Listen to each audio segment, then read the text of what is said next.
నమస్తే, welcome to V news studios. నేను అర్చన. ఢిల్లీలో జాతీయ మానవ హక్కుల కమిషన్ కార్యాలయానికి లగచర్ల ఫార్మా బాధిత కుటుంబాలు, ప్రభుత్వం పోలీసుల దుశ్చర్యలపై ఫిర్యాదు చేయనున్న బాధిత కుటుంబాలు, వారితో పాటు మానవ హక్కుల కమిషన్ను మాజీ మంత్రి ఎమ్మెల్సీ సత్యవతి రాథోడ్, ఎమ్మెల్సీ కోవాలక్ష్మి, మాజీ ఎంపీ మాలోతు కవిత, మాజీ ఎమ్మెల్యే హరిప్రియ నాయక్, మాజీ జెడ్పీ చైర్మన్ తుల ఉమా కలవనున్నారు.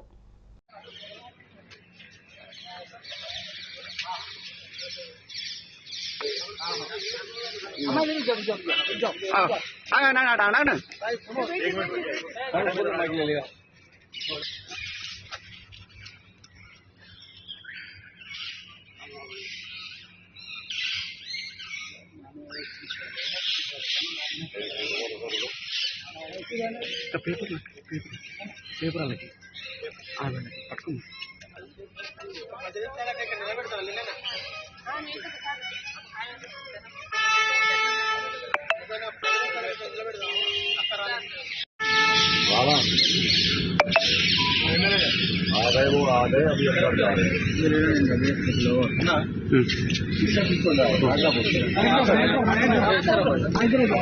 తెలంగాణ వాదులపై తుపాకులు ఎక్కుపెట్టిన వారు కాళోజీ కళాక్షేత్రాన్ని ప్రారంభించడం కాళోజీ ఆత్మ ఘోషిస్తుంది అని కేసీఆర్ నాయకత్వంలో 4 ఎకరాల విస్తీర్ణంలో కాళోజీ కళాక్షేత్రం నిర్మాణం కొత్తవి చేసి చేతకాక చేవలేక పూర్తి కావచ్చిన వాటిని వారి ఖాతాలో వేసేందుకు నాటకాలు ఆడుతున్నారు అని, 95% కాళోజీ కళాక్షేత్రం పనులు బీఆర్ఎస్ నాయకత్వంలోనే పూర్తి అయ్యాయి అని, కాళోజీ కళాక్షేత్రం నిర్మాణం కోసం బీఆర్ఎస్ ప్రభుత్వం 75 కోట్లు ఖర్చు చేసింది అని, కాళోజీ పేరిట హన్మకొండలో హెల్త్ యూనివర్సిటీని ఏర్పాటు చేయడం జరిగింది అని మాజీ chief whip BRS party Hanamkonda జిల్లా అధ్యక్షులు దాస్యం వినయ్ భాస్కర్ అన్నారు. ఉద్యమిస్తున్నటువంటి ఉద్యమకారులపైన ఒక వ్యక్తి తుపాకీ గురి పెడితే నేనేం తక్కువ కాదని చెప్పి ఇక్కడ ఉన్నటువంటి ఇంకొక తెలంగాణ వ్యతిరేకి అయినటువంటి తెలంగాణ ఉద్యమకారులపైన తుపాకులతో కాల్చిన వ్యక్తులు ఈ ఇద్దరు చేతుల పైన అది ప్రారంభిస్తుంటే కాళోజీ గారి ఆత్మ ఘోషిస్తుందని చెప్పి ఈ సందర్భంగా తెలియజేస్తున్నాం. ఈరోజు కాంగ్రెస్ నాయకులను ప్రశ్నిస్తున్నాం. మీ కాంగ్రెస్ హయాంలే కదా, మీ కాంగ్రెస్లో జరిగినటువంటి బూటకు ఎన్కౌంటర్లకు వ్యతిరేకంగా కాళోజీ గారు గలవిప్పిన విషయం తెలంగాణ ప్రజలు ఇంకా మర్చిపోలేదు. మీ పాలనలో ప్రజా వ్యతిరేక చర్యలు, ప్రజలకు అన్యాయం జరుగుతుంటే నా గొడవలో ప్రస్తావించిందంతా కూడా కాంగ్రెస్ వ్యతిరేకంగానే కూడా ఈ సందర్భంగా తెలియజేస్తున్నాను. ఏదో వారు రాసినటువంటి నా గొడవ పుస్తకాన్ని ఫోటో షోల కోసమో పట్టుకోవటం కాదు. వాస్తవంగా కాళోజీ గారి గొడవ వింటే ఆ గొడవలంతా కూడా కాంగ్రెస్ పాలనలో జరిగినటువంటి అన్యాయాల గురించే ప్రస్తావించారు. కాళోజీ గారు బతికినప్పుడు ఏ రోజు కూడా మీరు వారికి గౌరవించలేదు. ఎమర్జెన్సీ చీకటి రోజులను వారు ప్రస్తావించి ఎమర్జెన్సీకి వత్తాసు పలికినటువంటి సమైక్య రాష్ట్రమైన ముఖ్యమంత్రి వెంకటరావు పోటీగా కాళోజీ గారు నిలబడితే బతికినన్ని రోజులు ఆయన ఇబ్బంది పెట్టారు. మరణించిన తర్వాత ఆయన గౌరవించలేదు. వారి మీద ఉన్నటువంటి గౌరవంతో, వారి మీద ఉన్నటువంటి అభిమానంతో వారి పేరిట కళాక్షేత్రం నిర్మాణం చేస్తే ముఖ్యమంత్రి కాళోజీ ఫౌండేషన్ పెద్దలందరూ కూడా కలిసి రాబోయే తరాలకు కాళోజీ చరిత్ర తెలియజేయాలని మాకు ప్రభుత్వం నుంచి 300 గజాల స్థలం కావాలని చెప్పి వారు పదవిస్తున్నప్పుడు ఇక్కడ ఉన్నటువంటి మున్సిపల్ కమిషనర్ నుంచి రాష్ట్రంలో ఉన్నటువంటి ముఖ్యమంత్రి గారు వైఎస్ రాజశేఖర రెడ్డి గారు 3 సంవత్సరాల పాటు 2010 నుంచి 2013 వరకు 3 సంవత్సరాల పాటు 300 గజాల కోసం 3 ముఖ్యమంత్రులు కలవడం జరిగింది. ఏ ముఖ్యమంత్రి కూడా కాళోజీ గురించి శ్రద్ధ పెట్టలేదు, ఆలోచన చేయలేదు, స్థలం ఇవ్వలేదు. ఆ సందర్భంలో కొన్ని వారి జయంతిని పురస్కరించుకొని అధికార భాషా దినోత్సవంగా ప్రకటించడం జరిగింది. అదేవిధంగా కాలేజీ గారి పేరిట హెల్త్ యూనివర్సిటీ కూడా ఏర్పాటు చేయడం జరిగింది. అదేవిధంగా జయంతి వర్ధంతులు కూడా అధికారికంగా చేయాలని చెప్పి మరి ఆనాడు తెలంగాణ తొలి ముఖ్యమంత్రి కేసీఆర్ గారు మరి ఇవన్నీ కూడా చేసిన విషయం మీ అందరూ కూడా తెలుసు. కాలేజీ గారి ఆశయాలను ముందుకు తీసుకుపోయే ప్రయత్నం, కాలేజీ గారు బలంగా కోరుకున్నటువంటి తెలంగాణ రాష్ట్ర సాధన కోసం ఆనాటి ఉద్యమ నేత కేసీఆర్ గారు పాటుపడినటువంటి విషయం. జనగామ జిల్లా నర్మెట్ట మండల కేంద్రంలో సహకార సంఘాల ఆధ్వర్యంలో ఏర్పాటు చేసిన ధాన్యం కొనుగోలు కేంద్రాన్ని జిల్లా కలెక్టర్ సందర్శించారు.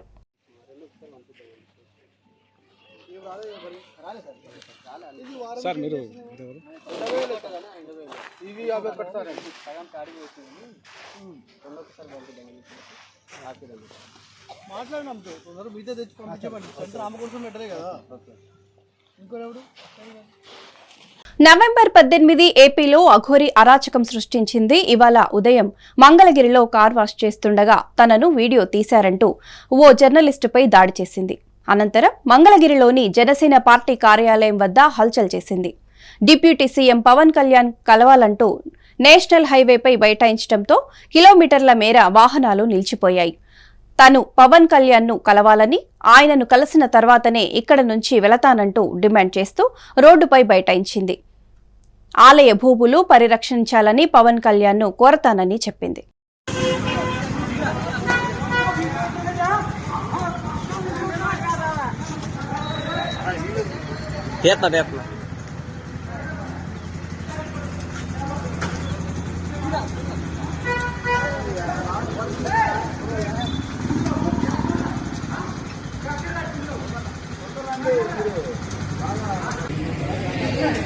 ఏమంటుంది ఏంటంట?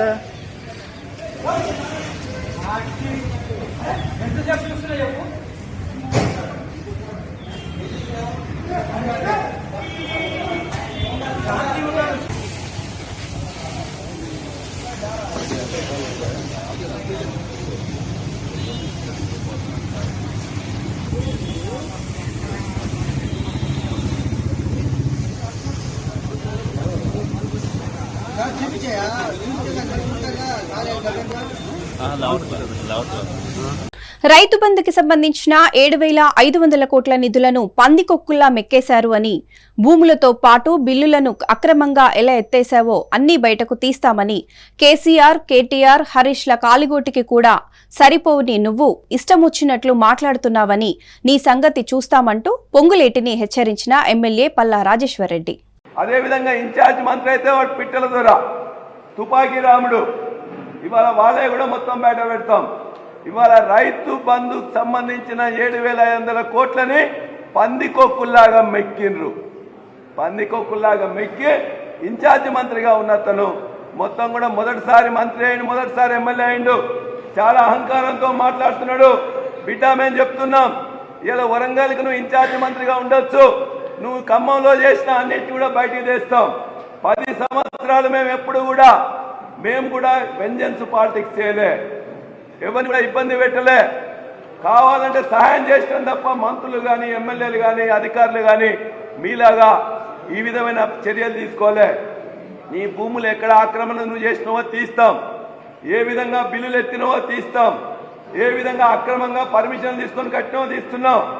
రామన్ననో, హరీష్ రావు గారినో, ఇలా కేసీఆర్ గారి మీదనో వాళ్ళ కాలి గోటికి సరిపోని నీవు ఇష్టం వచ్చి మాట్లాడుతున్నావు. బిడ్డ, నీ సంగతి కూడా చూస్తామని చెప్పి మేము తెలియజేస్తా ఉన్నాం.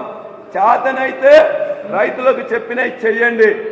ఇలా మొత్తం విద్యార్థులకు జరిగే నష్టం కాకుండా చూడండి. అంతేగాని ప్రజలకు మేలు చేసే చెప్పండి. మీరు చేయలేని కనీసం మేము చేసిన వాటి కొనసాగిస్తే చాలు అని చెప్పేసి మేము రేవంత్ రెడ్డి కానీ మంత్రులకు కానీ ఇక్కడి నుంచి మేము డిమాండ్ చేస్తున్నాం. నవంబర్ 18 కార్తీక సోమవారం సందర్భంగా తెలుగు రాష్ట్రాల్లోని పలు ఆలయాల్లో సందడి నెలకొంది. శివాలయాలు భక్తులతో కిటకిటలాడుతున్నాయి. తెల్లవారుజాము నుంచే భక్తులు శివక్షేత్రాలకు పోటెత్తారు. ఆంధ్రప్రదేశ్, తెలంగాణలోని పలు జిల్లాల్లో ఉన్న శివాలయాలన్నీ భక్తజన సంద్రాన్ని తలపిస్తున్నాయి. కార్తీక సోమవారం కావటంతో భక్తులు అధిక సంఖ్యలో హాజరై ప్రత్యేక పూజలు చేస్తున్నారు. మహిళలు కార్తీక దీపాలు వెలిగించి అత్యంత భక్తి శ్రద్ధలతో శివుడిని పూజిస్తున్నారు. శ్రీశైలం, విజయవాడ, రాజమహేంద్రవరం, వేములవాడ, భద్రాచలం ప్రాంతాల్లోని ఆలయాల్లో రద్దీ నెలకొంది. కృష్ణా, గోదావరి నదుల్లో భక్తులు పుణ్య స్నానాలు చేశారు. అనంతరం నదుల్లో దీపాలు వదిలారు. ఆ తర్వాత పరమేశ్వరుని దర్శించుకుని ప్రత్యేక పూజలు చేశారు. విజయవాడలోని కృష్ణా తీరానికి భారీగా భక్తులు తరలివచ్చారు. దీంతో అక్కడ ఆధ్యాత్మిక శోభ నెలకొంది.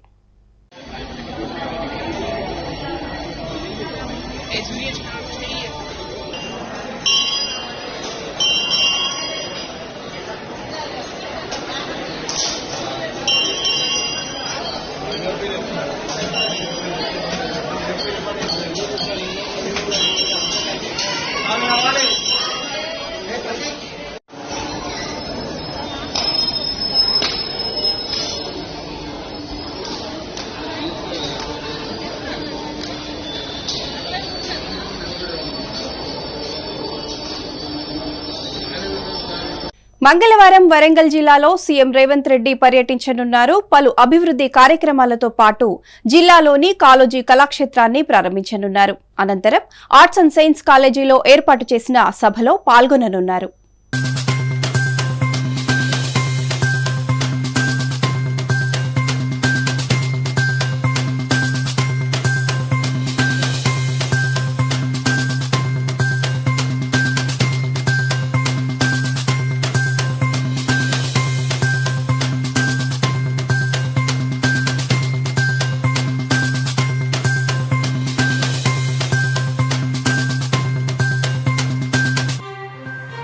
ఈ వార్తలు ఇంతటితో సమాప్తం. నమస్కారం.